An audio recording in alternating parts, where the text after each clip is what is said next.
2019年中华职棒球季即将开打 ，Yahoo 奇摩公布年度10大热搜球员及5大热搜窜升球员，年度人气王由王柏荣夺冠，而去年下半季搜寻量爆冲球星则由李正昌居首。中华职棒迈向第30个年头，3月23日将由去年打进总冠军战的 Lamago 桃园与统一狮交手揭开序幕。Yahoo TV 斜线 Yahoo 奇摩频道今天表示，将全面本季度240场例行赛。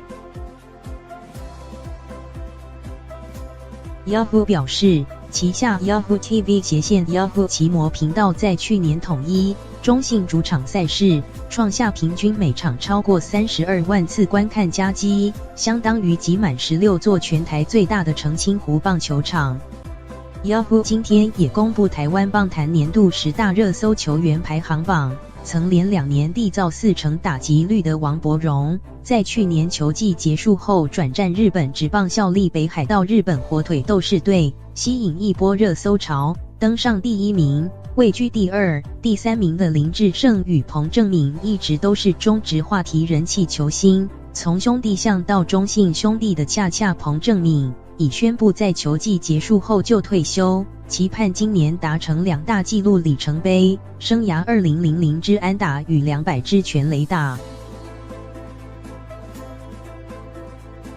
登上 Yahoo 奇摩球员热搜排名第4的郭泓志，去年在富邦悍将季后赛后即宣告退休，今年却传出将重回投手丘。第5名是中信兄弟的李正昌，统一狮开路先锋陈杰宪有脸有实力，外形出众，2018年拿下年度安打王与最佳游击手，与统一狮总教练甘蔗黄甘霖分别位居热搜球员榜第6、第7名，陈金锋、张志豪、张泰山则位居第8至第10名。